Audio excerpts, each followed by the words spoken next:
This is your WGBW Daily News Roundup for the Talk of Green Bay, 97.9 FM and 1590 AM.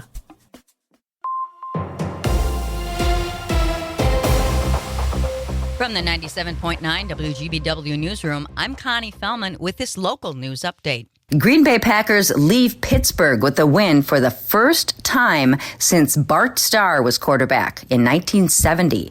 The Pack came out on top with a 35-25 score over the Steelers and former Packers QB Aaron Rodgers. Micah Parsons achieved his personal goal to sack Rodgers, who got sacked 2 more times by Rashawn Gary. Next up for the Pack, hosting the Carolina Panthers at Lambeau this Sunday. The temps may have gotten cold enough to freeze plants, but the Wisconsin Department of Health Services wants you to keep protecting yourself against mosquito bites. The advice comes after the State Department of Agriculture, Trade, and Consumer Protection reported a horse in Marathon County tested positive for Eastern Equine Encephalitis virus, or EEE. This means there are mosquitoes still present in Wisconsin that can spread the virus and possibly other illnesses to people and animals. EEE is fatal in most horses showing signs of illness. The virus can be transmitted to people and animals through an infected mosquito bite. DHS urges people, especially those who spend time working or playing outdoors, to continue to take steps throughout the fall season to reduce their exposure to mosquitoes. No one was hurt, but Green Bay police confirm a shooting did happen yesterday afternoon on the city's west side. Police say the shooting happened just before noon near the 1700 block of Western Avenue. Witnesses say the gunshots were fired between a car and a person on foot. Both allegedly fled the scene.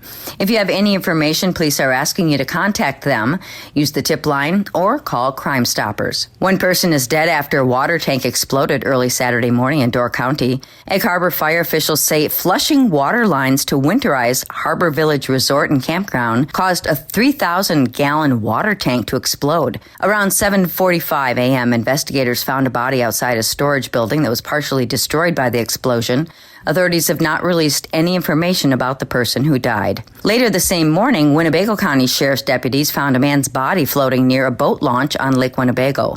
Authorities say they got a call about some suspicious items, possibly clothing, floating in the water just offshore Saturday morning. Deputies launched their boat and confirmed the reported items and clothing were actually the body of a man. He was pronounced dead at the scene. Authorities are not releasing the man's name pending family notification.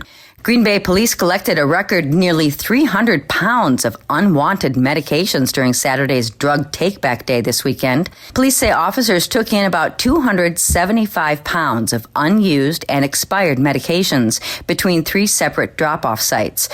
While Saturday was a one-time event to celebrate Drug Take-Back Day, police want to remind you that you can dispose of old, unused medications any weekday in the lobby of the Green Bay Police Department between 7 a.m. and 5:30 p.m.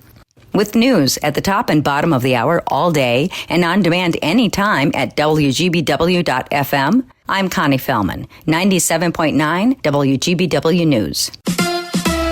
The Packers shut down the Steelers. Hi, I'm Mike Clemens with sports from Pittsburgh, where the Packers beat the Steelers 35-25. Green Bay fell behind 16-7 at the half. Quarterback Jordan Love. When we came in the locker room at halftime, the message was that we just weren't finishing. We weren't executing our plays, and we weren't locked in on doing everybody's 111. So, there's plays to be made, and I think we just weren't executing those, and we weren't able to stay on the field. So, I think the first half went by really fast for us as an offense. We had one scoring drive, and so I think the message was just do your job, lock in, and execute. At one point, Love had completed 20 consecutive passes. Aaron Rodgers on why the Steelers' offense stalled in the second half. Yeah, we had too many penalties, too many negative yardage plays, and then I wasn't accurate enough on third down, and we weren't creating enough space. But we'll look at the film, and we'll get better, and we got a good team coming in next week. NBA, the Bucks with a loss on the road to the Cavaliers, 118-113, despite Giannis with 40 points. With Sports, I'm Mike Clemens.